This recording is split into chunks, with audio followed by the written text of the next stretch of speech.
I'll be just a quick 1 or 2 minutes before Millet and then Paul will jump on. Literally just I'm part of the Sitecore user group, and I think Alex is here and Johannes is here too. So it's just letting you know that obviously welcoming everyone to this first event of the year, first virtual of the year, second one in total. Big thanks to Sagittarius and Paul. Give you a bit of information obviously about them, but we won't be able to do these events without the sponsors. So we're very happy that we've got people on board to help out. Before we get started, I just wanted to cover a few things. So obviously with the Sitecore user group, we've got a new website, which is on the next screen, Paul. Yeah. It's just to let everyone know about it, that it's there. Most of you probably registered via it anyway, but we're trying to grow its membership and the audience. So if you can share it with everyone, please do. We used to obviously have the meetup space, that's now gone. So this is our home and the place to go to for future Sitecore events, user group events. What we also try to do is to bring like a diverse and balanced speaker and sort of theme to all the events we do. So we've got a code of conduct. So if anyone's thinking of doing speakers, we've got a nice, say, code of conduct to help to support speakers. So we want to make sure that we get the best people on stage to share with yourselves. Today's going to be recorded. We hit the record button. We're going to share it on our YouTube channel, but there is a Q&A section later on, so we might or might not cut that bit out depending on what's said in it, just to cover our own back. So that's there, but just bear in mind that it is getting recorded. We've got brilliant talks later on. Paul is going to say what they are, but one thing I want to highlight was the bit Paul's going to facilitate later on, which is a Q&A. So to hang around after the three speakers are brilliant talks, but the Q&A is there too, and that came off the basis of feedback we had in our research and our feedback forms. So what we want to do is obviously make sure that the virtual is as good as it can be as to the real event. Yes, we don't have pizzas and beers, but we want to make sure that those discussions and those chats that normally occur during the events can still happen. In this Q&A, we're going to sort of give it a go for the first time. We want people to be able to chip in, get on stage, ask questions, bring different people involved. So yeah, so get involved in that and basically enjoy the rest of the day. I'll be hanging around, but I'll hand over to Paul to go through the speakers. Thanks, Dominic. So I'm Paul Stephen from Sagittarius. You've hopefully seen me or met me at previous groups before, but welcome if you've not been along to one of these things before. This is an event that's organised not kind of by Sitecore. It's organized. Dominic works at Valtech. I'm CEO, founder of Sagittarius, and all the speakers all speakers are welcome. Really, everyone's welcome to get involved. So whoever you are, wherever you work, whatever you do in terms of Sitecore, you're very welcome to contribute to future events. We're doing it from Sagittarius. I'd like to think most of you have heard of Sagittarius and aware that we're a Sitecore partner, but we're not here to pitch to you, really. We're just here as active members of this group. And tonight we have the second one on the screen in front of you. Peter, our head of Sitecore engineering, is doing a piece tonight on I'm actually really looking forward to that. He's threatened a very good demo of how he's going to use JSS to create an app during the demo, I believe. So we look forward to that. Hopefully the demo gods are with him. But before that, we have Mark kicking us off. I like the way he's pitched this. This is to dispel misconceptions about SXA. So I'm sure it'll be clearer what the misconceptions are. So I look forward to that. And then after those two, depending how we're going, we may have a little comfort break just in case, because we might be an hour in by then. But we'll see how we go in terms of time. And then after that, we're very honoured again to have someone who's spoken at many events like this in the reality and virtually, Ishrak, who, despite this being the London user group, is dialing in. But you're in Jordan, aren't you? I think, Ishrak. Yeah, so that will be good too, I am sure, because she's doing stuff that builds on the wonderful Sitecore platform, but extending it using some third-party stuff. So I look forward to that. And then, as Dominic said, we're going to finish it off. We're going to have all the speakers back, and we can grill them a little bit on what they talked about. And we would love you to all get involved. And we'll do what we can to try and replicate that sort of bit of hobnobbing that we would normally do at the end of the event with a beer and pizza in hand, but unfortunately we can't do that, but we can have the good conversation, hopefully. So hopefully that should have us all finished by sort of 20 to 7. So I think without further ado, it's for me to pass now over to Mark, and hopefully he's ready. Guys, before we just begin as well, for all the attendees, if you do have a question for one of the speakers, please put it into the chat box and we'll address it at the end. So as you think of it, pop it in the chat and we'll get to it once all the speakers have gone through their presentations. Thanks a lot. Thank you, Sarah. I've got that. Okay, you should be able to see my screen now, the PowerPoint window. We can. Yep. Yeah, cool. Okay. Yeah, so welcome. Thanks for having me. My name is Mark van Aalst and I work as a senior technical evangelist for Sitecore. One of the subject matter expertise that I have is SXA, and with that I've been trying to educate people internally, but also clients, partners, developers on how to utilize SXA, well, to get the most benefit from it. You might have seen me speaking at other symposiums or user groups, as well as on YouTube. Most recently, I've been building a SXA tutorial series with one of my coworkers, Sebastian Winter, which is published more or less weekly on YouTube. Every time we have new episodes handling different topics and building a site from scratch. So by doing all of that and by speaking to a lot of people, I've gotten a lot of feedback on SXA, both positive, both negative or neutral for that matter. And as a matter of fact, a few of those statements, I just put them on the screen here. Things like SXA components cannot be styled the way that we want. It's hard to customize. Front-end developers don't like creating markup in items. We already have our own framework. Well, it's more or less a black box to us.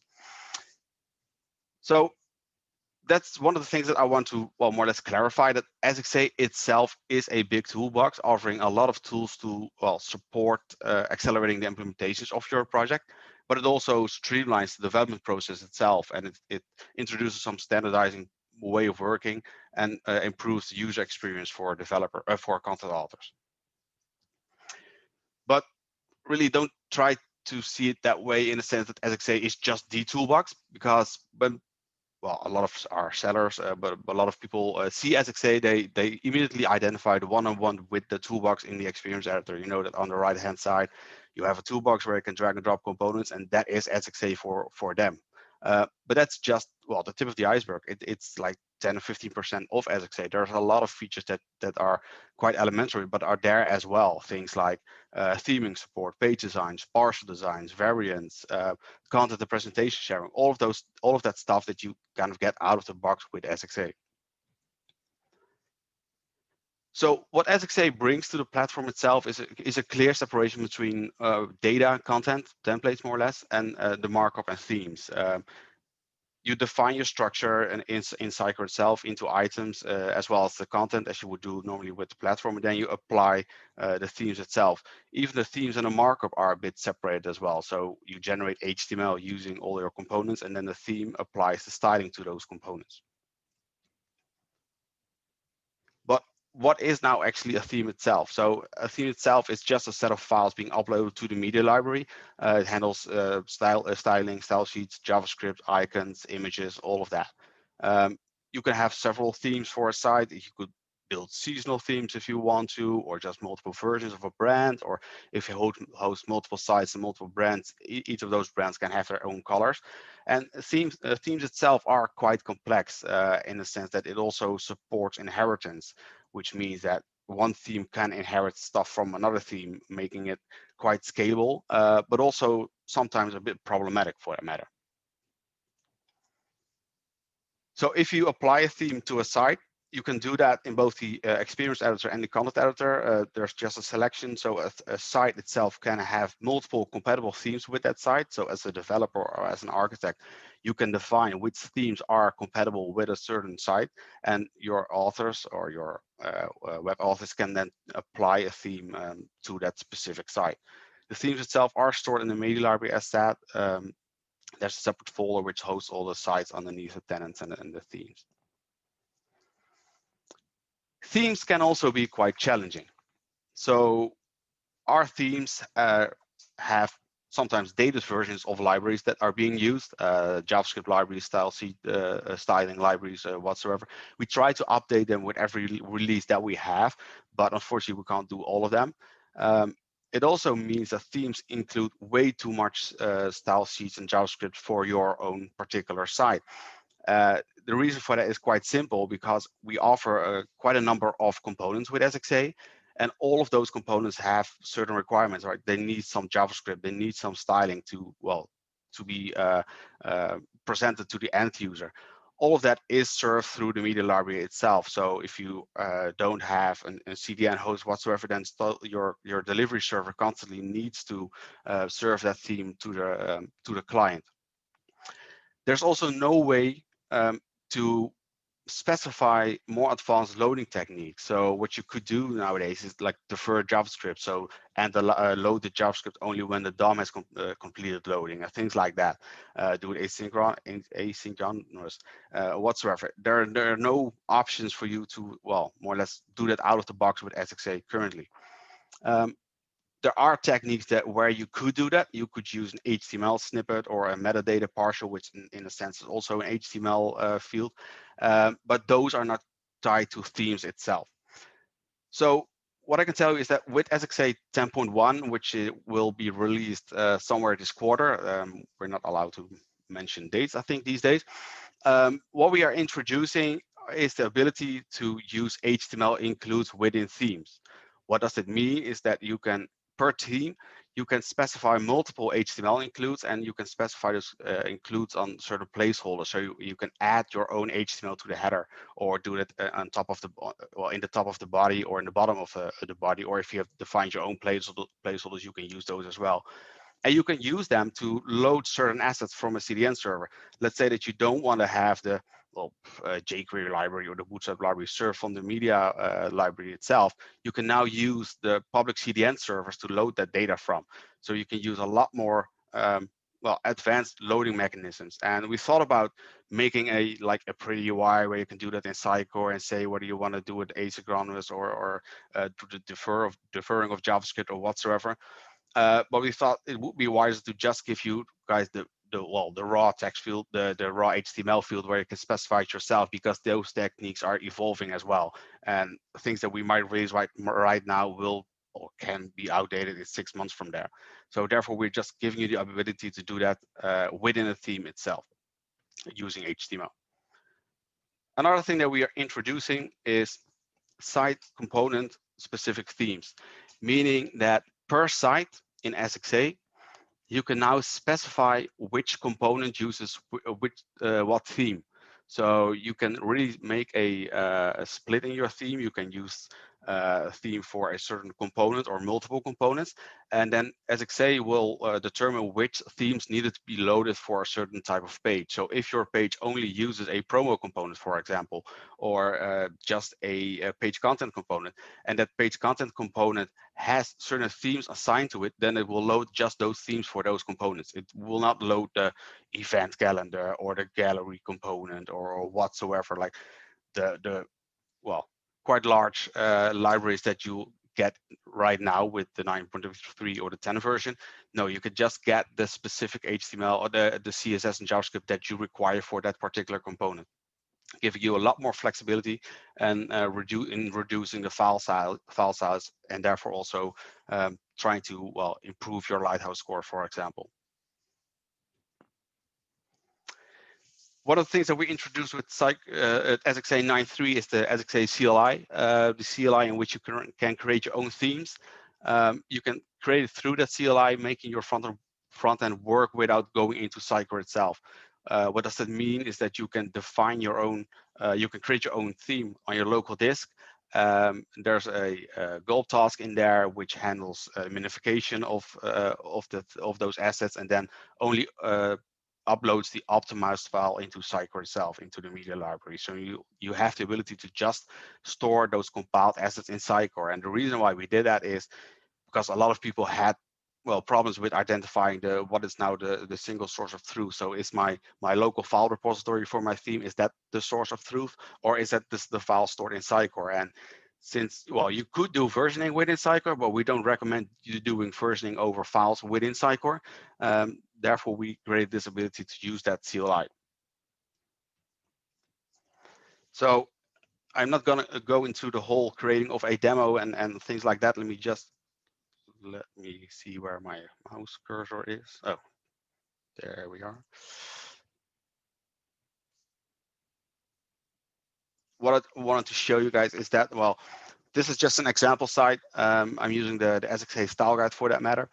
And what we have here is a theme within Sitecore, well, it's stored in Sitecore right now, but all the files are on my local disk. So if you see in here, you see all the SAS files, all the compiled styles and whatsoever. But the only thing being stored within Sitecore, within that media library, let me quickly open it up, and hopefully my instance is still alive.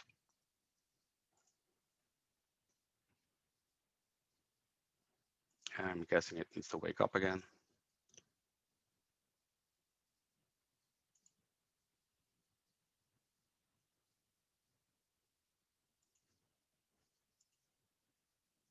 And I really tried my best to keep this online, but it timed out probably.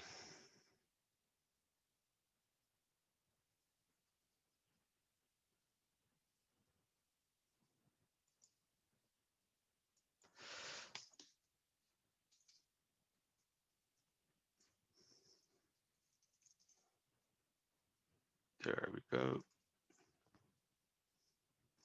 So within my media library, I have my theme, my example theme under my example tenant, and this only shows me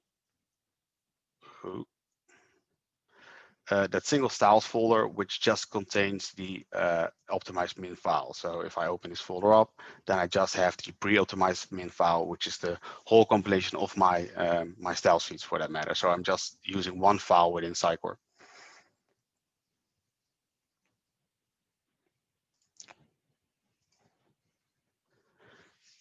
The SXA CLI gives you the ability to create new themes, to do some maintenance tasks, register the URL for which you need to create those themes, change the theme setup.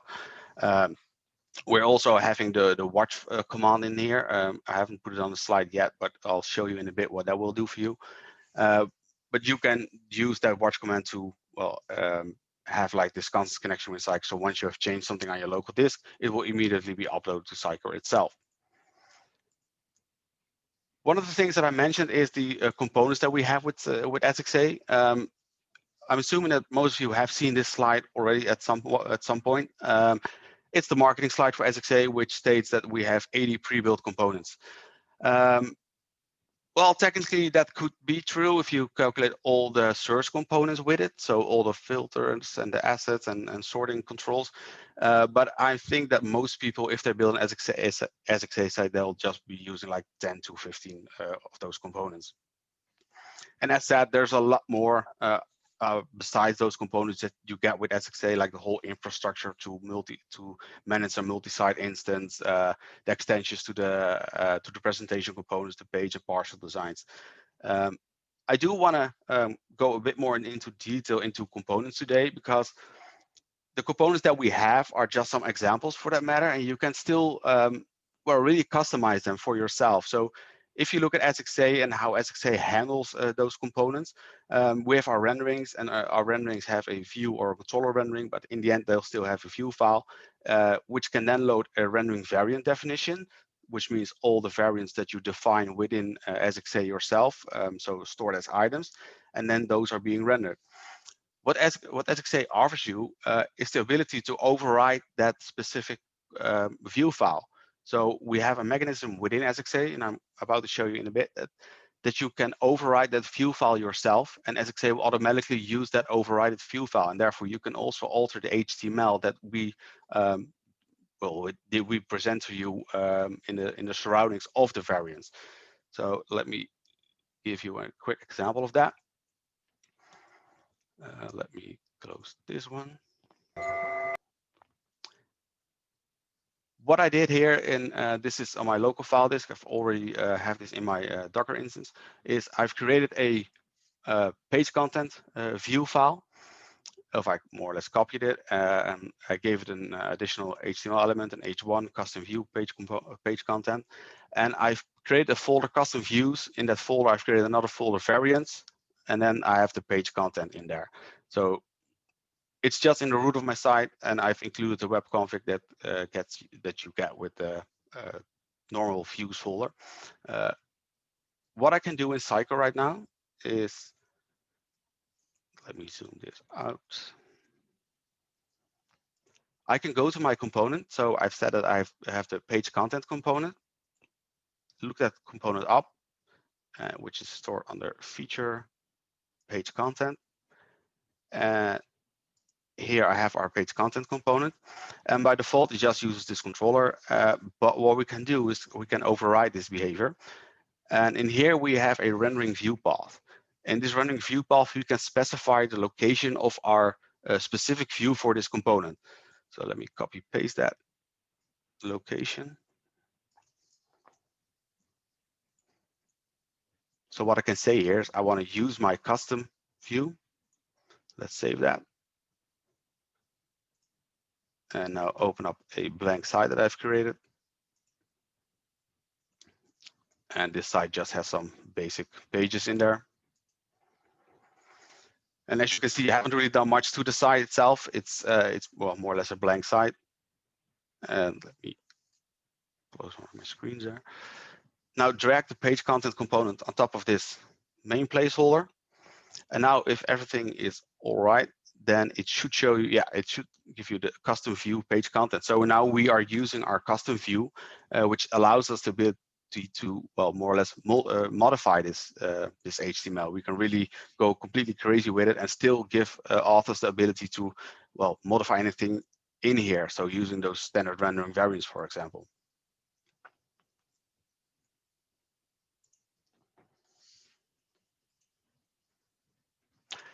Well, as said, another option would be to well, make variants for all of your components. You can define those variants in Sitecore in SXA itself in the presentation node. I won't be going over that. I think most of you have already seen that at some point. Variants are different adoptions to your content. So you have a content item, a data source item, and we have a component which is going to render that content, and that component then uses that variant to specify the HTML output for that component.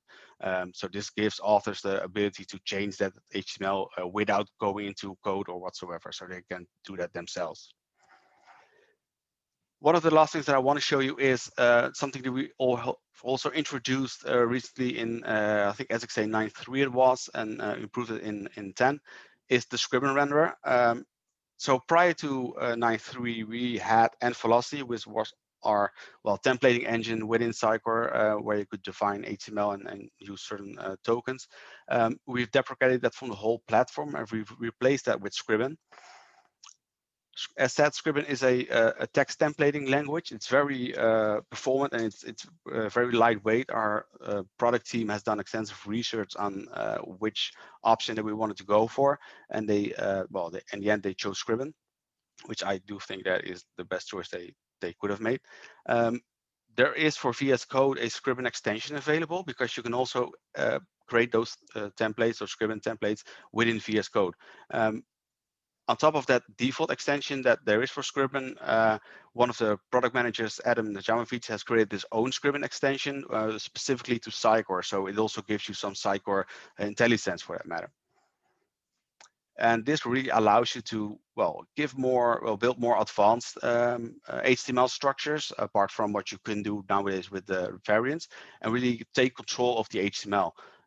I've seen complete SXA instances that only run on Scriven. So all of those components just have a template field with Scriven nodes in there, and only use Scriven code for that matter. So they don't use any of the, well, variants by items, but they just use Scriven to run the whole website. And as I said, in SXA you have the, let me run it first, the SXA CLI. So in this case, I'm going to say SXA watch. which is going to well, look for changes in my the folders that it's watching. So in this case, the SAS files, but also my Scriven file, because I've placed my Scriven file in here, and I have an example file for my page content component. Let me log into the CLI. Yes, it started. So if I now go back to my page content component, and by default I'm using the well, the content variant, and I switch this over to example. Let me reload my page probably.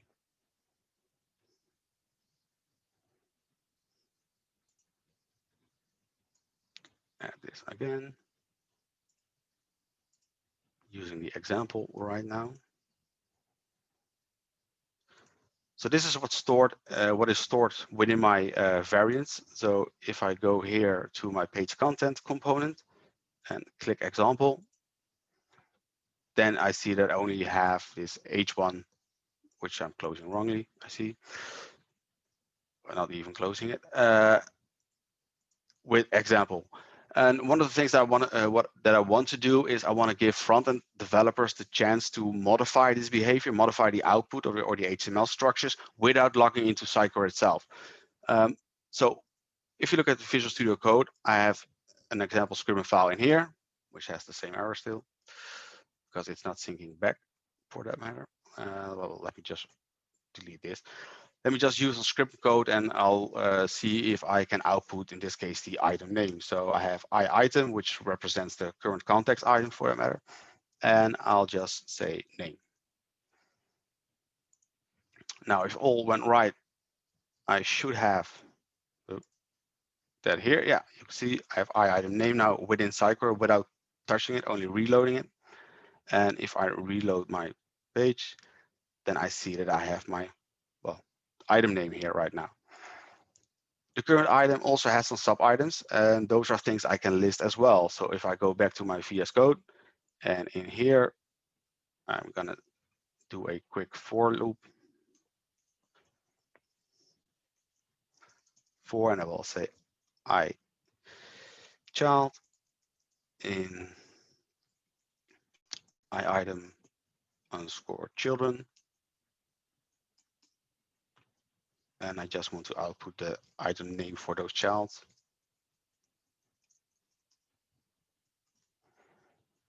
And let me end this as well.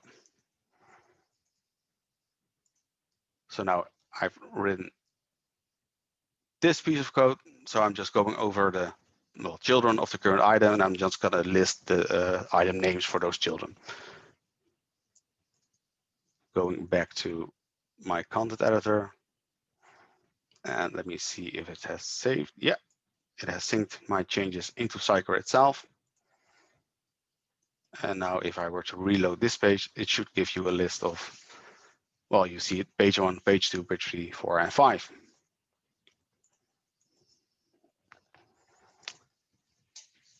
So this was quite briefly, but it is, in a sense, to give you well, the message that there is a lot of stuff within SXA that you can still change. You can create your own components for that matter. We have included wizards within SXA in which help you to create your own components. They'll ask you a few questions and certain behavior that you want to copy or not, and you can create your own components out of there. You can clone the existing components if you want to make minor changes to them, or major changes to them for that matter, but just base them on a certain component.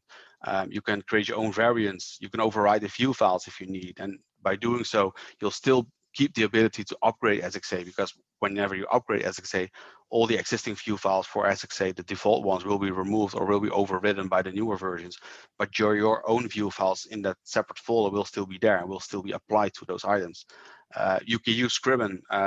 You can go quite crazy with Scriven to that front.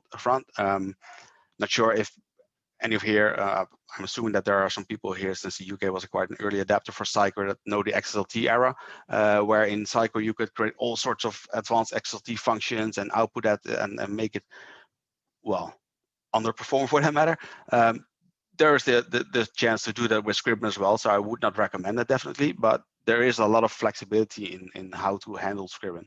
In the end, it will just get you deliver the easy stuff quicker. So just the normal creating a page, adding a component here or there, putting out some content.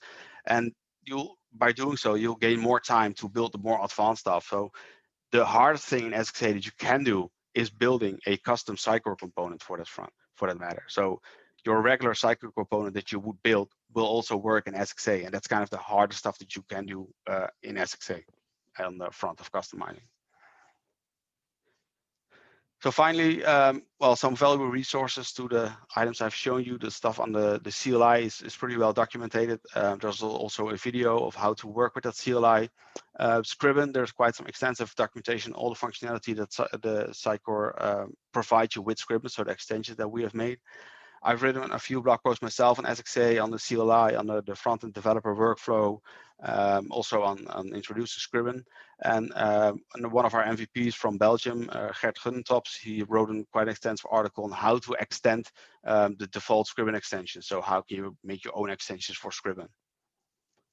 And lastly, I want to point you to the SXA tutorial that we have on YouTube. Right now, I think we are with episode 12 or 13, and we have already recorded a few others. And this really helps with people adopting SXA. And what Sebastian and I are trying to do is to really, well, build it from scratch, but also discuss the various options that you have in implementations and what are the pros and cons of each option, and why have we chosen certain ways of integrating components. And thank you.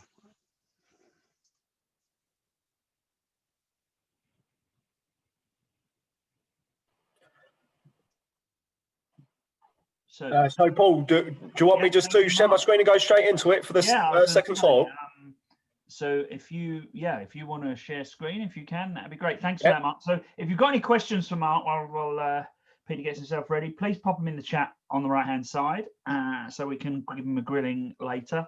SXA is one of those things that raises as many questions as answers as it does for me. So I've got one or two of my own. So, but please don't leave it to me. I'm probably the least technical on this call. So yeah, please put your questions in the right-hand side, and we can have a good chat about that later. So yeah, now handing over to our very own Peter Clisby, who's going to now again bravely demo a wonderful feature of Sitecore. So take it away, Peter. Yep, hopefully it goes like that, Paul. No, and thanks, Mark. That's really interesting. So as the suggests, my name is Peter Clisby. I'm head of Sitecore engineering at Sagittarius, and my presentation is going to be about using JSS with React Native. So as Paul says, it's 100% demo, so I'm sure that's a good idea.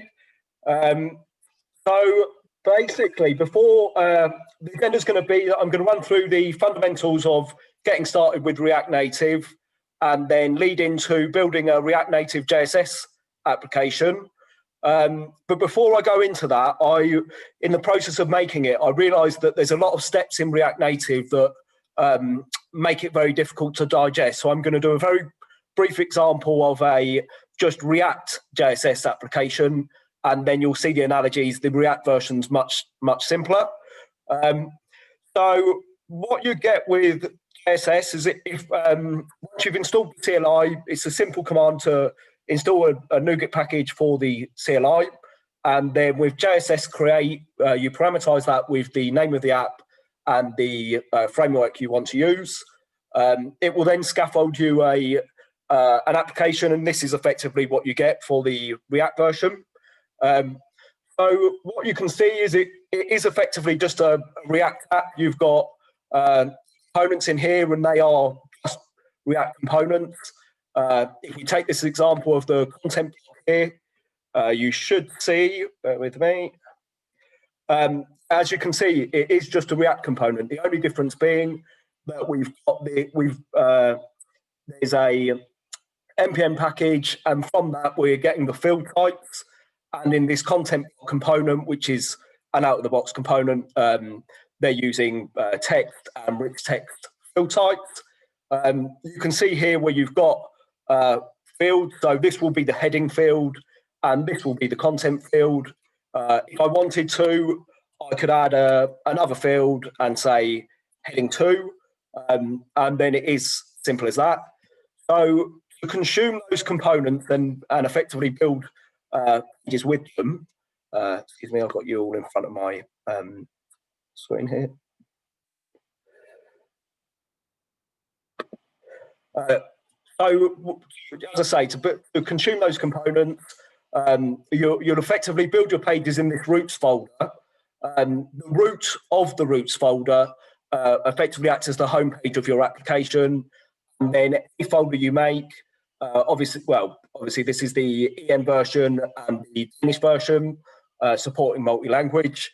And then if you wanted to have a style guide page, GraphQL page, or I've made a page called new, you'll just make a new folder, and you'll have, in this case, I've only got the EM version of that page item, and you'll effectively fill that in. So what I'm going to try and show is, excuse me, you guys are right in an awkward position. So what you'll see is if I look at this YAML file, the YAML files effectively emulate the layout service, which is how the how JSS provides the content and the data to your application. You can see here I've got an ID of the page. In this case, it's the home page. I've got fields that are on the page item. So there'll be a field on the page item called page title. And then I've got a placeholder here of JSS main. And within those placeholders, I've got two components. And both of those components are the content block component, which we saw previously. So what you can then see is the fields that we saw in that component previously.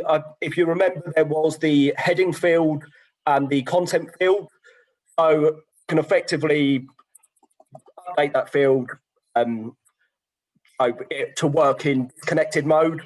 So all you need to run is JSS start in the root of your application, and it will spin up a disconnected mode, not needing a Sitecore instance, and it will effectively emulate what you're going to get from the layout service. And so you can build your app offline without needing Sitecore and then import the app. So I'm just going to run a quick demo of importing that.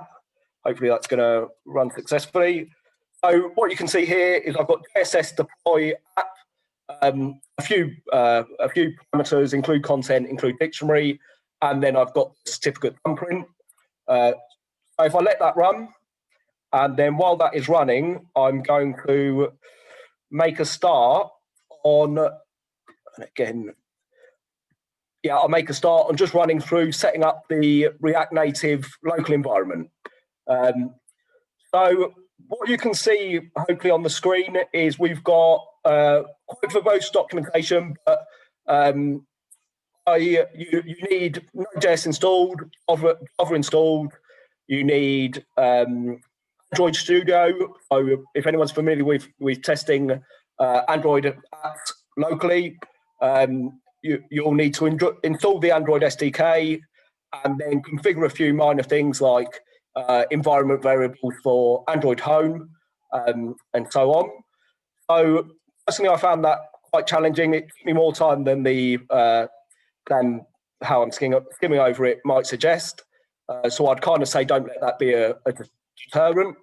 So you'll get to here, in the same way as I've explained with the JSS application, if you run this command here, having installed the prerequisites, it will scaffold you up an application. So I can see on the left-hand side that that's now imported my app into Sitecore. So as you can see here, prior to doing that, I've just got a Sitecore 10 instance here without any site nodes. There's no content in my site. So if I now refresh that, it's imported the app into my Sitecore site, and you can see from there that we've got the home item. It's created GraphQL, new, and style guide, which, if you remember from before, they were, there you go, the pages that I've created there.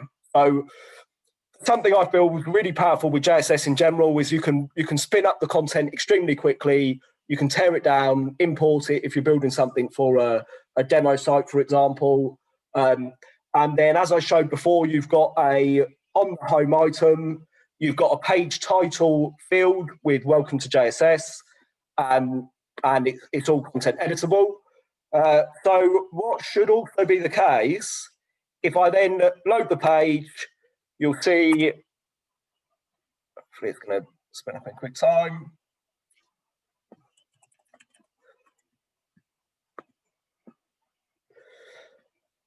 Yeah, you'll see here, and I've made the mistake of going into Experience Editor, but I mean, it kind of shows the point that all of this content becomes experience editable. Effectively, ends up your application. I think I changed the field of tug Sitecore JSS to tug test JSS. So hopefully that should propagate through, and you can see there where it's updated that with tug test JSS. So as I say, as a really brief example, you can see how you're building the routing in normal React JSS application, how you're consuming components, how you might build new components with new fields. And it, personally, I think that's quite comparatively straightforward to the React Native version. So moving back to my React Native environment and presentation here, I've got, so having already run this, I've got the scaffolding app already spun up. So this is what you'll get in the same way as if, as I said, if you ran JSS create, if you ran this command here, React Native and it, awesome project, it will make you this project here. So from there, if you can see as well if you want to target specific versions, but that doesn't apply to my scenario. You can then see React Native effectively depends on something called Metro, which, as it said here, is a JavaScript bundler that ships with React Native. So what you'll have to do with sort of classic React Native, you'll have to run the bundler before you run the main app. So I'm just going to get that spun up there, and then having started the bundler, you'll then also need to run your React Native app. So I'm just going to get that running before moving into my JSS app. So I believe that's the bundler running, and then in the same folder, you can see here, awesome project. Should run me up in Android Studio. It should run me an emulator that's effectively got me an example of my React app. So the only reason I'm going through that is because it's a prerequisite for React Native JSS. So a starting point for setting up your local environment in React Native JSS would be run that process, make sure you can run a normal React Native mobile app locally. And as long as you can do that, it should be reasonably straightforward for the Sitecore version. So moving on to that, we'll see that spin up hopefully in 1 second. So my emulator's got my JSS app cached, but that's still loading. When that loads, it should override it. So that's my window. So again, similarly to the React version, if you've got, if you run JSS create, it should spin you up and then parameterize that with the app name and the framework you want to use. It will scaffold you up an application similar to this, or identical to this rather. And see how that's getting on. No, it's still loading. So it's very similar in many ways to the React version. If you go in here, you can see you've got components. You've got your components defined in that same way. If I go to this home component, you can see here that they've got, bear with me 1 sec. You can see here where I'm consuming field, or it's consuming field, style guide link to, style guide link, title to, title, and so on. So in a similar way as before, and there you can see on the left-hand side, I've got my plain React Native app, not the Sitecore version. So having run that as a quick run through of that process, I'm going to close that down. So as I say, it's a very similar concept. You've got in the data folder, you've got the roots, folder, and this defines your pages in your React Native app. if you go to the layout service, you'll notice here it's JSON rather than YAML, but with a normal React app, you can configure it to use JSON if that's your preferred choice for the layout service. And then if I look at my layout service, you'll see I've got, in a very similar way, I've got the page name of home. I've got a display name that's going to be a field similar to the page title we saw before. I've then got my JSS main placeholder. Within that placeholder, I'm using this home component. And then in the same way as before, we're populating the field title to and so on. So just while I'm doing that, I'm going to get my JSS React native app running. So similar to the React version, you're just going to run JSS start, but this time start Android, and not the same as the React Native normal mode. You don't need to run the Metro bundler separately. The JSS SDK will effectively run that for you and then run React Native start on your app. So I'll just leave that to spin up in the background. Hopefully that's going to be straightforward. So one thing that I found, and I was very much expecting that experience to be the same as the React version. I was thinking, okay, look, I've added this new folder. I've got the EM version of that route or that screen, as it would be in React Native, in the folder. But I was finding that just wasn't working. So what I ended up with, I feel like the React version documentation is very good. However, I found the React Native JSS documentation was, at least I couldn't find the concepts for making the routing and making the screens. So it's a bit of a challenge. I couldn't figure out why that wasn't working. So I kind of documented here the steps that I had to go through.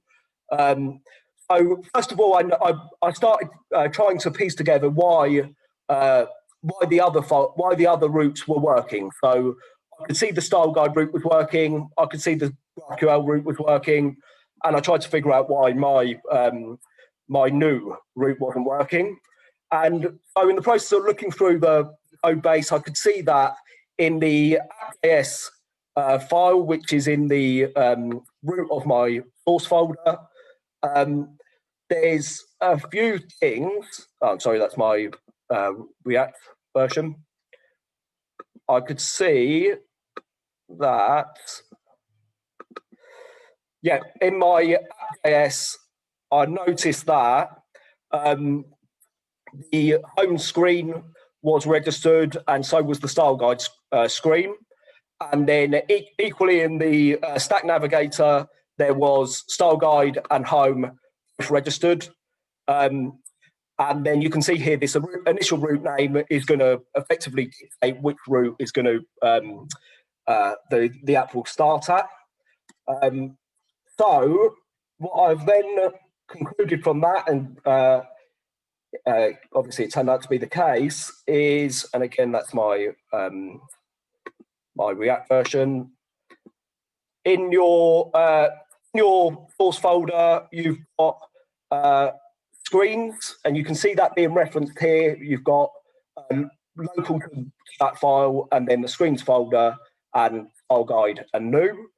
So additionally to the steps that we've done for the normal React version, we've needed to add a screen here, so to show the homepage one. Effectively, they're as simple as that. You don't need to change anything except copy that, change home, the name of your newly created screen, and obviously the export for the newly created screen as well. And then that's going to show the placeholders. So if you wanted to have multiple placeholders, if you wanted to have JSS main and then an additional one, you'd need to put it in there. And so even then, it still wasn't working. So I realized, obviously, there's more missing pieces to it. So trying to piece that together, we've made our new screen, and then having copied the style guide JS screen, that's what I've just described there. And that's my new one, exactly the same, except mine is called new. So I also noticed that in the data service folder, disconnected JS, they're actually registering the layout of the item, so where we've seen in our routes folder. So if I go back here, you'll see in the data service folder, and we've got data service disconnected. And again, here we've got, you can see where we're importing those JSON layout files here, and then we're referencing that in our EM version. We've got a route of effectively the home page using that home data EN. The style guide is using the layout file here, and then my new screen is using the layout file here, which we've seen previously. And then obviously there's the Danish version of it, just as an example of multi-language and what have you. So I kind of felt, okay, there's a lot of steps there. It was, personally, I found that quite challenging. You can see here, just to recap on where we've had to add those files and reference them. And so it still wasn't working for me. So there was one final piece of it, and I had to obviously add that to the content of the link. So if I go to my home component, and bear with me, I'm just going to go back to the roots. So data, and remembering that this is effectively emulating the layout service that you'll get from Sitecore. So what I can see here is I've got my home component on the home page. This is what comes out of the box, and I've got title 2 populating that field in the home component, and then style guide link 2 in the home component. And to recap on that component, you should see here, if I go back to my components and home, the index.js of that component, what you can see here is we've got style guide link 2, which is where we're populating that. And in fact, this is just a text field, but you effectively need to put navigation.navigate with the name of your screen. So hopefully in that time, my app has spun up, and it hasn't. So always happen there. So I've done something there. I knew the demo was a good idea. Yeah, so effectively they are all the steps to creating your screen. Somehow or other, I have managed to break that. I've gone through this a few times previously and it didn't do that. So give me 1 sec. And then, hopefully that's resolved it. So my demo's blown up a little bit. Effectively, you can kind of see in there where my normal React version, where I've created those routes, the equivalent in React Native is a lot more complex, and that's, I think, the takeaway from it. We've got a video series that's I'm going to be releasing soon that will go through that, and the demo won't break that time. But effectively, very straightforward with the React version of JSS. There's a lot of steps involved in the React Native version. So I think that's probably me covered, Paul. So over to you. Thank you, Peter. I'm sorry. I jinxed that, I think, because I was thinking, bloody hell, there were so many things that could have gone wrong, and it was all working. Yeah, and it's my fault. No, not at all, Paul. I recorded it just in case we're doing video recording. So maybe I'll put the recording up on the site, and it will go better. I was going to say, you've mentioned some further reading and some videos you're going to do. We'll talk about that later, maybe in the Q&A. But for now, then, if you can stop sharing your screen, and we will go straight on to Ishraq. who's now going to tell us how we can extend beyond what Sitecore can give us using some third-party tools. So hopefully, Ishraq, you're in a position to present and share the screen. All right, let me, first of all, I'm gonna turn off my camera so you can have a seamless presentation. And second, I don't need to see me talk with my hands. So let's stop that. Let's share screen. And screen 2. So can you see my screen well? I think we're seeing your PowerPoint, so that's good, yeah. All right, perfect. All right. First of all, thank you guys for having me talk today. This is a subject I'm actually passionate about, talking about marketing stuff and how we can, from a technical point of view, understand that, create options and make our content authors and marketers life easier. And I want to start by saying thank you for both Mark and Peter for talking about SXA and JSS. Definitely, I'm going to shift the mood a little bit away from that. And if we can take a look beyond this very long title of this presentation, basically what I want to talk about, how we can create options for personalization, whether these data coming from Sitecore or from a third-party system, but beyond these personalization rules. And again, this is not something against personalization rules. I'm going to talk about that in a minute. But basically, the business case I want to start with is, as many of you guys have already been working for some time now with Sitecore upgrades, right? Many of our clients are moving very fast towards new implementation, or we're doing an upgrade or migration. So we're talking so much about content-heavy websites. And with content-heavy websites, and if your customer or your customer brand is like rely heavily on personalization, this becomes a focus when it comes to building your websites, how I can personalize at that scale.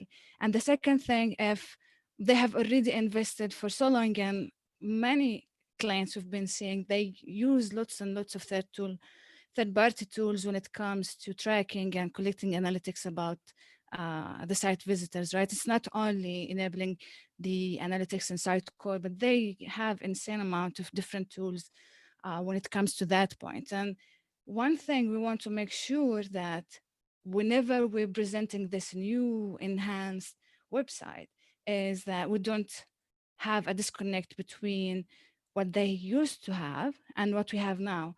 Granted, we're trying to give them a way better enhanced experience when we do these upgrades or we implement on the latest versions of Sitecore. But at the end of the day, if someone has, like subscribed to a newsletter 6 months ago, these are known visitors to us. We know these people. So when they come to our new website, we do not want to treat them as totally new anonymous and start building their journey as soon as we start with the new website. We want that to still remain the same, coming from the older version or from third-party information that we've been collecting about them. So one of the marketing approaches that I'm gonna talk about specifically for this session, and again, there's different marketing approaches out there. There's different techniques to handle different scenarios, but I'm gonna just focus a little bit on the next best action. And the reason for that is when we build our websites, we make sure that we have different engagement points, different touch points across the website, right? You have someone registering for a newsletter, so you have someone adding a product to a cart, and someone is walking into a web store, right? So when they're interacting with our website, we typically have different techniques or tactics when it comes to personalization. One would be the explicit personalization in Sitecore. And we all know that if someone, add a product to their shopping cart, what I can do is trigger an action. I can trigger an outcome. I can trigger a goal if that's what is my marketing strategy is about, or I can even add them to a list. So whatever our marketers have in mind, we can do that using the explicit aspect. But the other part I want to focus on, which is the implicit behavior. And this is the foundation of the next best action, which is taking into account all the browsing activities or their past behavior, having a better understanding about our visitors based on their actual history of interacting with our brand, and then making sure that we are delivering them personalized content based on, number one, what we know about them, number two, within the context of our goals and business strategies and our marketing objectives, and finally, being able to deliver that in a way that's definitely seamless to everyone. Again, first thing when it comes to personalization, Sitecore comes the rule-based personalization, or going into the rules box and creating different rules around that. So this is one of the oldest, one of the greatest tools in Sitecore. However, and again, this is not something that does not mean that I'm against that, but I've been working with some clients who would come to us and explicitly say, we want to build the personalization, but I don't want to use any rule-based techniques. They are just done creating over and over different kind of rules. They are done, like, as they have learned a lot about Sitecore and personalization, different tactics, the different behavior of the visitors, they start to have a better grasp of how we can create these rules. So it becomes very focused, very detailed, and they sometimes end up with a huge list of personalization rules on single or a couple of components, which make it very hard to maintain on the long run. And at best, again, this is their understanding, this is their point of view of what they expect that if someone comes to our website, and this is how they treat it. While when we take a step into the behavior base, again, this is something out of the box in Sitecore, and I'm pretty sure that most of us are already familiar with using profile keys and profile cards. So basically, at any certain time, we can identify the different personas of people they are interacting with, of visitors they're interacting with our brand, right? So let's assume this is, okay, this is a tourism website, right? I know that people who are coming to my website are looking to, maybe they are foodies, they're looking to restaurants and pubs to go, or they are adventurers, so they are looking to go into activities, they want to go into booking accommodation that fits their adventurous persona. So we start by doing that. I'm not going to bore you with the details about how to do that and how that looks in Sitecore, but basically once we create these personas, once we identify the different key aspects of these personas or attributes, and we start to say, okay, if someone is an adventurer persona, they are interested in hotels and that offer, for example, bicycle rentals and this kind of stuff, we start to give it a value. And this is the engagement value that we try to build our personalization around. And out of the box, we do that by assigning, I'm gonna skip this slide for a minute. We assign these directly to a page, right? So you go to any page, you click on profile card, you select which persona we are looking at. And in this case, I'm giving these pages maybe around golf, around outside activities. So I'm giving it an actual value that means something for my marketing team. The tricky part with this one, again, if I go back to my business case and we said we want to do this at scale, is that, how can I build this in a way? So whether this all imported, content into the new website, or as I am building a new website, I don't want to go and have my content authors or my marketers go into every single page and set this on a profile card.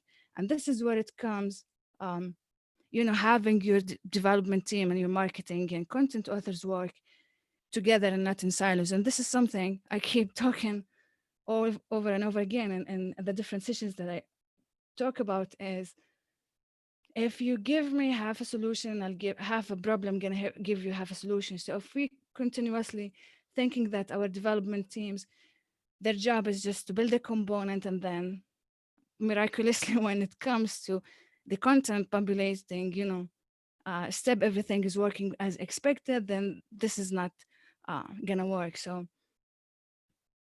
if we're doing this the right way and we have spent a good amount of time building our content strategy in advance. And we know exactly how our website gonna look like.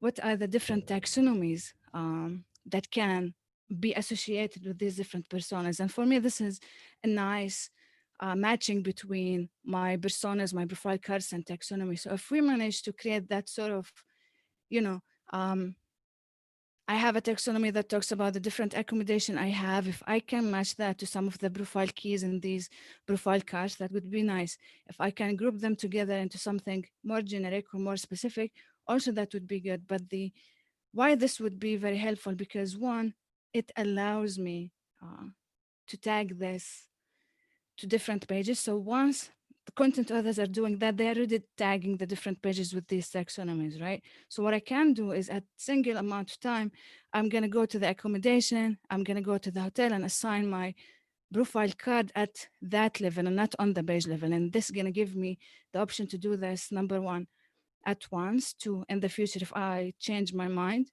at any single amount of time, I have a limited places to look at, to adjust and refine over time.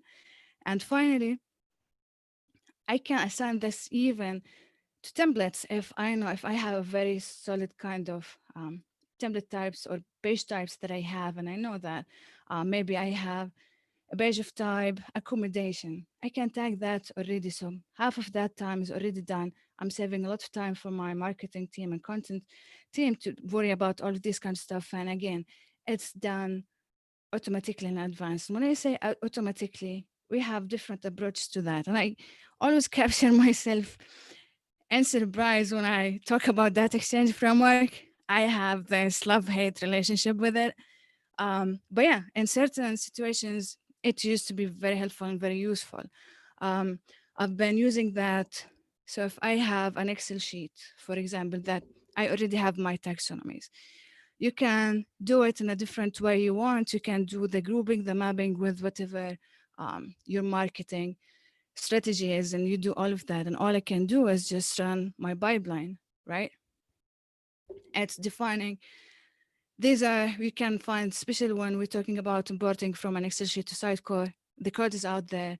All you need to do is to tweak it to your business needs, and that's it. Using this, I've managed to create all these personas using code. So I did not even have the marketing team go and create these profile cards and give it a value. I've just took everything from that Excel sheet and done the import, and my taxonomies were tagged with these different values. And again, if there is an update, you can run a schedule task and you can feed it at any point of time. So this is one of the options that we can use. This solves part of my issue, which is to personalize at scale. The second part, which is going step back to the fact that profile cards are only assigned to pages. So what we need to do at this step is to extend Sitecore support. So again, if you're familiar with button cards, you know that every time a visitor visits a site, and like if you have a well-defined customer journey from end to end, at a certain point while they're visiting these pages, they're accumulating values, right? They are triggering an engagement with these pages, and Sitecore is recording all of this kind of stuff. This is on a page level. What we need to do is to extend that. So this is done on the taxonomy level. So this is the only part of Sitecore that needed customization. So actually create a new pipeline using the tracking field, because Sitecore, if you go to the standard values and look into how Sitecore store, this is this profile key, this value and this kind of stuff, it's all stored in the tracking field as an XML. So all you need to do is, if I have a taxonomy field on any of these pages, just go ahead and read that value and add it on top of what Sitecore is collecting. So batch that up. So we're triggering that after a pipeline called collect parameters. So this is triggered by the analytics pipeline in order to collect this information. So basically, at this stage, if I go and debug, any component at any certain page, and I look into what the analytics collected about me, I can see these values that are coming from the taxonomy, and then it has been fed into the XDB, and Sitecore will be able to generate everything that's needed. So I'm not a fan of actually customizing Sitecore. I love to use everything out of the box, but in this scenario, it always needs just like small batching of a pipeline. And it took me a while to find this specific pipeline. That was such a nightmare. But then once that was figured out, everything else was just like falling into place. And again, this takes me into the idea when we create our components, you can always create options for yourself. So we always go through, data sourcing these different components. Think about, yes, we want content authors to create these components, but then if I want to extend my personalization, not only rely on these rules, then I want to make sure that my components can fall back and use other techniques. Again, I am not gonna go through the details of, creating computed fields and this kind of stuff. This is all something we can get from. We've worked a lot on that. However, it's interesting that at any certain amount of time, so this line of code, it allows you to get the current context, so the tracker can identify whether this is an anonymous or identified contact or a visitor to my website. They can access their behavior profiles, and I can see that, oh, okay, so the current contact or visit, they have this pattern ID, and this pattern ID, let's say they are the adventurer, the golf lover profile key, and then I can either search on any taxonomy or any page that's tagged with a taxonomy that's tagged with that pattern ID, or I can just simply search on the tracking. So I make sure that I index that as well, and then make sure that my component can actually use search or can actually have access to this analytics and do that matching on the fly while they're visiting the website. There's definitely, you can have other techniques, enhance performance and this kind of stuff, but this is just like one of the ideas that you can basically take your behavioral Sitecore personalization one step further and extend that into something like taxonomy. And again, dependent on your business, you can do that on other places, but once you get the gist of it, you can make a different application to it. So this is one aspect, which is doing this personalization at scale using the information that we are collecting from the visitors as they are visiting the website. The other side of it would be, how about these information that coming from third-party tools? Maybe we have been collecting this information, they are stored in Google Big Data. We have different kind of sources for that kind of information. And I found it very nice, and it gives you lots and lots of options if I make that sync with the customer experience profile. So basically, at any rate, especially if you're planning into having very heavily customized or personalized website, in a way or another, you're gonna end up creating your own custom contacts with facets that you're gonna store extra information about your visitors. So one of these information could be the data that are coming from this third-party tool. So before I go back to this one, so this is the experience profile for a contact, and this is an extended tab I've just created that actually store what I'm expecting. So I'm tracking the next best adventure or the next best accommodation for my specific visitor. I'm getting this information from a third-party tool. So what I'm doing is storing that in the experience profile. So this is for, like if you want to see that in Sitecore. And basically all the information that I've been tracking on from a button card can be seen in here as well. So for this persona, we know that they are pretty much a golf enthusiast, and then they're coming as a mountain. So these pattern matching that has been created by Sitecore and using the taxonomy that we've extended are now available in the experience profile. So I have two information that I can leverage to further extend my personalization techniques. Again, this is all built around, creating your custom facets, adding these different information into these facets. So in this case, I'm creating the next best destination for these contacts. I'm storing that into Sitecore. This is coming from, again, I use the data exchange framework to create this, uploading an Excel sheet, just, exporting these information from that tool into an Excel sheet, importing that back into Sitecore, and just by using or by having an access to that, I'm creating a different options for myself. So once I created and populated these information within the data exchange framework, I can be able to set this data. And then the next time, so in this scenario, I've created this method to get that information from the current visitor. So I'm already having the contact information in my tracker, right? For this specific visitor, I can get these facets. I can extract that the value that they are looking for their next best destination could be, let's say, Manchester.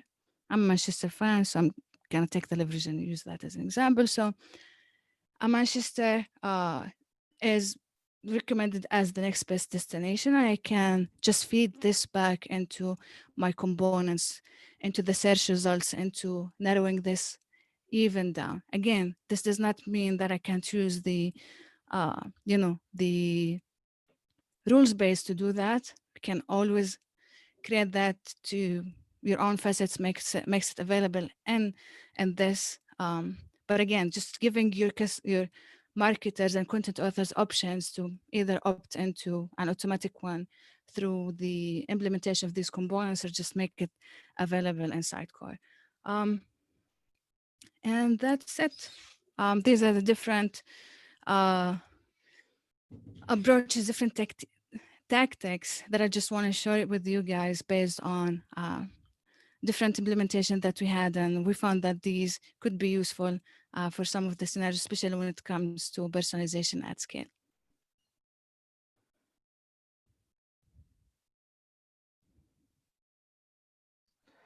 That's great, Ishraq. Thank you very much.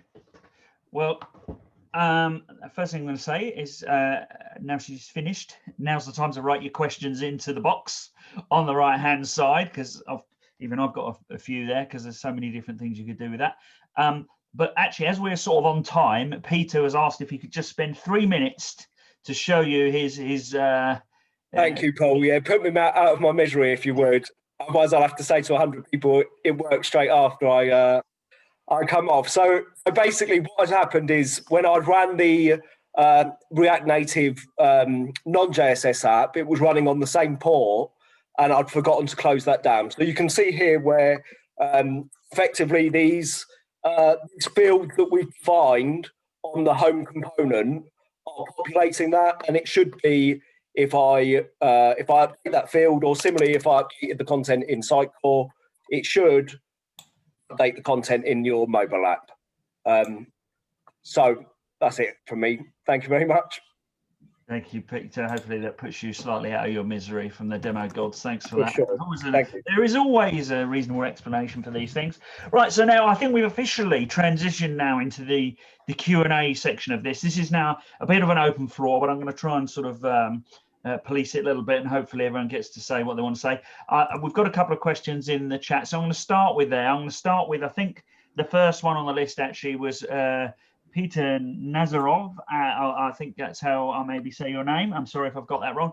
Peter, you're very welcome to just jump on, unmute yourself, and ask the question yourself directly to Mark. I think that one was directed at. Hopefully he's still there and he hasn't just logged. I am indeed, yeah. Hello. Can you hear me? Fire away. Sure, yeah. The question is about SXA. So the question we have for Scribbon templates, we have an ability to create the Scribbon file, right, and use the CLI and Visual Studio Code to deploy the scripting file to Sitecore to the variant.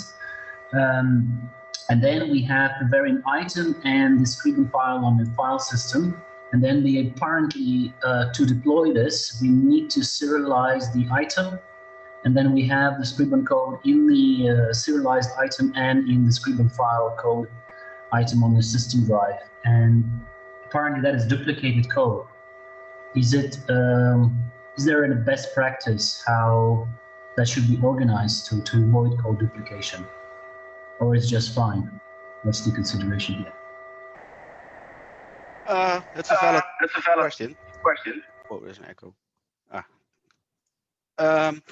We're actually looking into that right now, as in defining best practice to handle that. So we're working together with our demo team who are building the Lighthouse project. And there are there are similar questions on how to handle duplicate stuff when it comes to using the SXA CLI. We tend to say that everything that's on disk, so in this sense, your scripting files on disk, those are your actual systems of record. So those will be the versions that you want to control, and everything then put it into Sitecore itself will be handled more or less as content. Whereas if you deploy a website, we would serialize we would deploy the files and code to the serialized items. And there are multiple ways of doing that. And we are right now with a group of internal people investigating what is the actual best practice to handle that. So I don't have an answer yet for you, but the way that we're looking at right now is to, well, create items in Sitecore as more or less as placeholders, and then during the DevOps pipeline, then migrate those files into those items. So the contents of those files into the items itself. Peter, I don't know if you wanted to follow up on that or not. I don't know. I'm not sure he did answer your question. He did partially, yeah. I just wanted to make a note there. So actually, maybe I can put my headset a bit better. You can, with the scripting component, you can also use a variant field, which is the component variant field. In which case you can reference a sub-component, so basically an existing variant of SXA component from your scripting code. In which case we need to mind from which feature module you're referencing this, because the reference is made to the rendering item, and then you specify also in the parameters which rendering variant you like. So that component variant item will have two fields, one which will be pointing to the rendering item, and another field which will be pointing to the variant, to the component variant in the variants. And I guess that one could be in the feature module and another one could be in the global shared site, which apparently will be a project layer.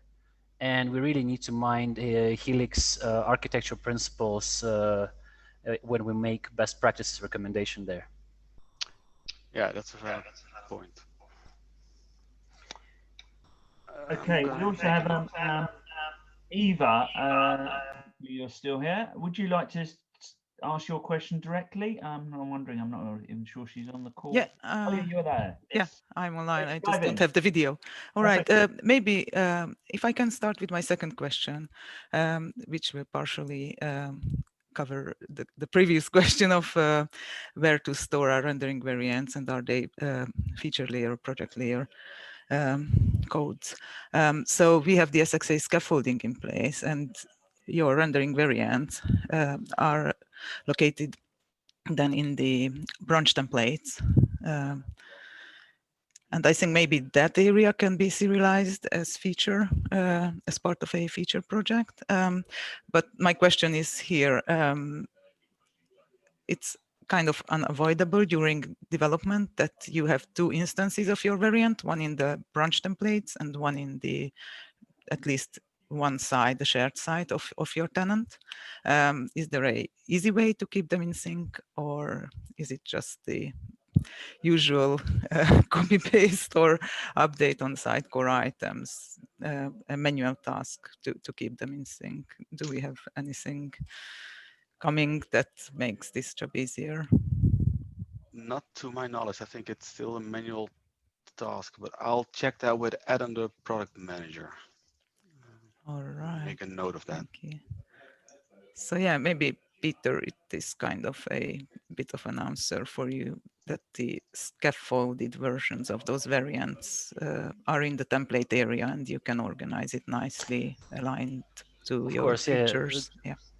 Yeah, just want to make a note on this. Yes, it's absolutely. It's a standard way to prepare branch templates, which then they're used with the scaffolding tasks for when you install the module on the SXA site or a tenant. The challenge there is that if you use a referenced a field to a reference component, then you need to reference probably an existing SXA component variant, which is also installed by a scaffolded template, and you have no idea what the ID of this variant is. Oh, yeah. And then you face a challenge. Maybe you need to create some additional scaffolding PowerShell scripts that resolves it dynamically for you by name or so. So it actually makes things even more complicated. The simple solution is that there are actually some of SXA out-of-the-box components. They have variants stored under the system node, not under the shared site. And you can simply just create your variants there. And if you don't aim these variants to be installed on different sites and always have these variants to be the same, then you can just create it on the under global system node, and then they will be available to all sites. You don't have to install them. Okay. That's an option. But I'm just really curious when we'll get an official Sitecore team recommendation on best practices of how to manage these. So that's why I'm bringing this up, just to share, because I recently tried this and I faced all these challenges. And I think there is no black and white and kind of single approach or idea how to solve this. But it would be nice that we all are aligned, and ideally it's provided by Sitecore how to handle this. Yeah, I can tell you that we are working on getting best practices on not just on how to structure things within the Helix principles itself, but also on what is the best practice to bring your site from dev to production and all sorts of, well, the effects in between, more or less. So yeah, that's definitely in the works. Great, thanks. Okay, thanks, Mark and Peter, I think, there for answering some of those questions. So Peter Clisby, there's a question or two in here. Really, just more, I suppose, actually more of it's kind of following up on what you said. You're going to put these things somewhere, and you've got some demos and stuff that you've recorded. So effectively, as you know, Paul, I've been doing a series for the Sagittarius Academy, which we're going to put on the Sagittarius YouTube channel. But it goes through it in a lot more detail of step by step. You know, installing React Native is one video with a accompanying blog, and then, you know, going through, some of it I've not been able to cover in the 25 minutes. So the aim is to have about 10 videos.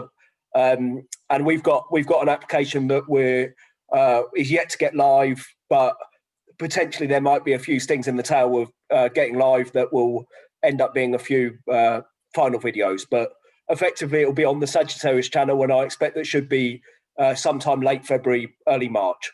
Okay, all right. I was going to say, when will that be? Brilliant. Okay, so people should look out for that. In terms of, I mean, where would they, if they wanted to know when you've done it, have they got somewhere they can follow you that makes sense? Obviously, not everyone's going to want to follow Sagittarius. Either on my LinkedIn, but equally, when I've been researching JSS React Native, the community resource is very limited. So I'd be hopeful that it would come up on any search for it if you were interested in the topic. Yeah, it felt like there were a few, as I said, there were lots of bits to get right to get to even first base in terms of configuring emulators and bits and pieces like that. So it looked like there needed a bit more learning required. And I was going to say, where would you advise people to go if they want to know more? Yeah, and I mean, sort of in answer to that, I think it's very limited, the community resource. But and in that regard, each of the concepts is kind of a video in themselves, if you see what I mean. Yeah, sure. Actually, that was my question back to Mark. Actually, Mark, you mentioned in terms of your YouTube series, which is I'm just for clarification really, that appears to only be in YouTube. I noticed actually Dominic copied and pasted the link across to that only exists in YouTube. It's not anywhere else. And is there any other reading that you might advise people follow up that might exist somewhere else other than in that YouTube channel? Yeah, there are multiple resources. I think there are quite some people blogging about SXA these days. I would probably say that if you want to find like all the articles, I would recommend the Sitecore.link archive that Martin keeps track of all the Sitecore related topics for that matter. There's not like a single point of resources for SXA that I can point out right now. I do have on my personal GitHub account, I have a SXA style guide project, which is an open source no code SXA project that you can just install into a vanilla Sitecore SXA instance. And that will give you all sorts of examples of how the different components can be used, how you can customize those components in a sense of configuration and things like that. And even the site itself, well, it is completely built within SXA from the ground up, and therefore you can also learn quite a lot of stuff of how to architect and well, relatively simple SXA sites for that matter. One thing that I wanted to point out is, or more or less ask for feedback is, as I just mentioned, that we are working with an internal group of people that have quite some SXA knowledge on getting those best practices, developing those best practices. Currently, it is in an internal review group, so we are more or less collecting and discussing all sorts of approaches. And we would like to see whether we can, well, do that more publicly later this year, hopefully within 1 or 2 months or so, but just have like online sessions with people that have quite some field experience using SXA and really can provide us with feedback on those best practices, or perhaps have some best practices of their own that we can include in there as well. So if you want to be part of that group, then please reach out to me via email, mva@sitecore.net, or my official one, mark.van.aalst@sitecore.com, or even ping me a message on Twitter or at Mark Van Aalst or whatsoever. I should be relatively easy to find, I think. But yeah, if you want to participate in one of those group discussions, then please reach out. We're always looking for feedback on that front. Thanks for that, Mark. I slightly worry about that. I know there'll be plenty of people at Sagittarius who would love to talk to you about SXA and give you their feedback.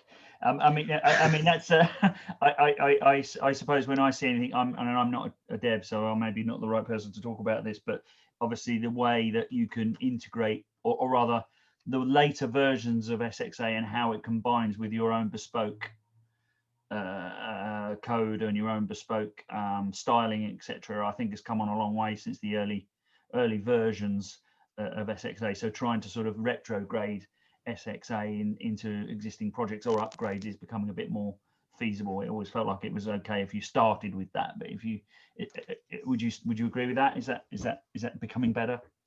Yeah, I think so. And I think looking at it, like we have SXA now for I think 3 years or so, 3 or 4 years, and then looking back when we released SXA 1 or 1.1, then yeah, there's definitely a lot of improvements being made in the sense of making it more flexible and making it more adaptable to different situations where people are now. So some of them even are using SXA to migrate existing projects into an SXA enabled website, and then those steps have become much more well, clear and easier to do, I think. I've seen quite some extensive use of SXA and quite some creative use of SXA as well, for that matter. Yeah. Okay, thank you, Mark. So I haven't seen any questions for Ishraq in the chat, so I'm going to attempt to ask hopefully a sensible question to Ishraq myself. So I've always found with Sitecore, when you're starting to apply even profile or rules-based personalization, that's already all very well assigning those rules to particular pages or based on the profile or whatever, but it's actually really difficult to do it the other way round, where you're trying to say, well, look, show me where all the pages I have already that have got that profile attached to them, or what would the effect of or how widely has this particular personalization rule been applied throughout the site. So in terms of the second part of what you talked about, Ishraq, would you say any of that method of being able to sort of export and run a sort of a daily routine would help you sort of keep control of that a bit better, or are there better ways of doing that? Yeah, so I typically use that for migration or for the initial import of stuff. Or if you have, let's say you have an integration with the weather API, right? So that's sometimes been updated 3, 4, 5 a day, or with warning and this kind of stuff. So having that using this approach, like the data exchange framework, helps you a lot, because it's a scheduled task. You don't have to write much code. If you have that integration from before, you are writing your own, then that becomes very efficient.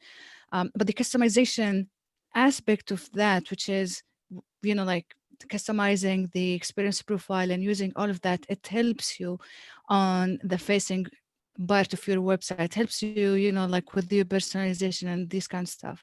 But if you want to see and assess how much, like in terms of how many pages have been tagged with that, which profile cards has been used, and this kind of stuff, it's a personal preference. As from a developer perspective, that would be PowerShell. Just run a PowerShell script, look into these different pages, these tracking.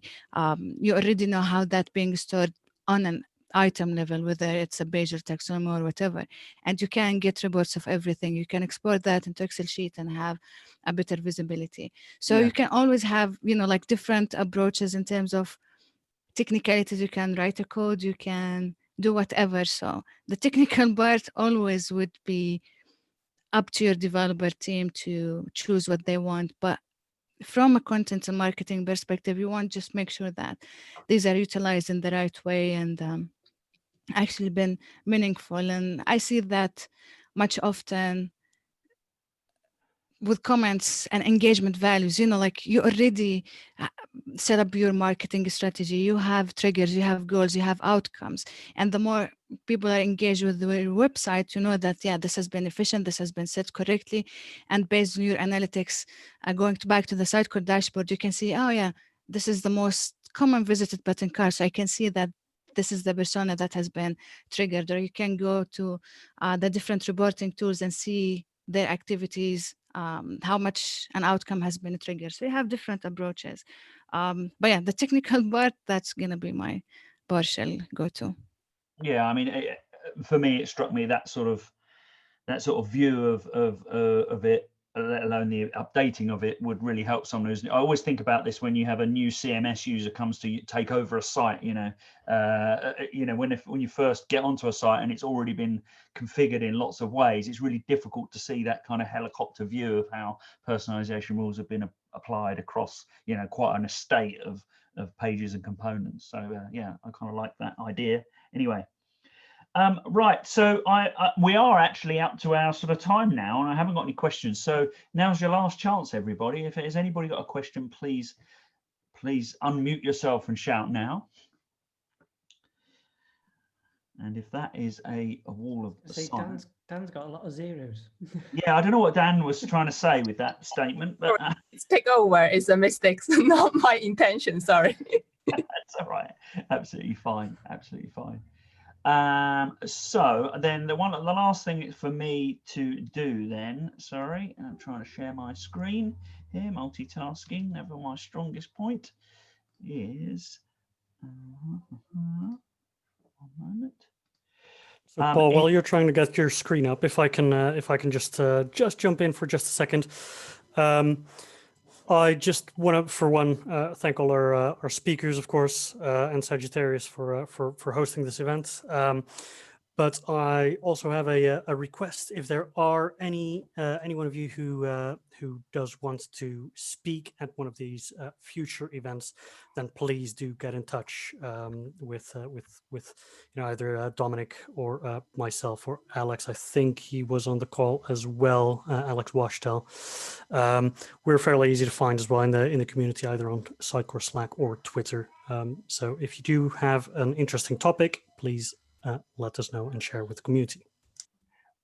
So yeah, thanks for that.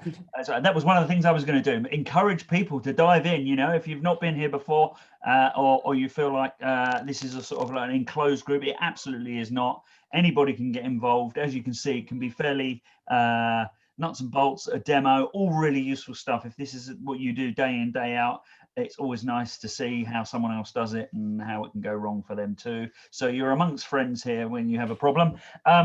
But equally, I think it's a forum not just for devs. I think, as Ishrak showed as well, I think there's stuff in here for marketers as well. So anything goes in a Sitecore user group, anything that helps all of the learning for the community. So yeah, thank you very much for all the speakers. You've all put in lots of time to prepare for tonight, and we appreciate that, let alone turning up and taking our questions. So the last thing, Dominic sort of suggested this at the beginning. Sorry, I'm looking over, they've got screens, too many screens open. Dominic suggested at the beginning, there's the website that if you're not registered on that, please go on that, because then you can be updated about future ones of these. I don't know if we even have another one in the diary at the moment as a save the date. We haven't yet, but we're planning on getting a schedule together.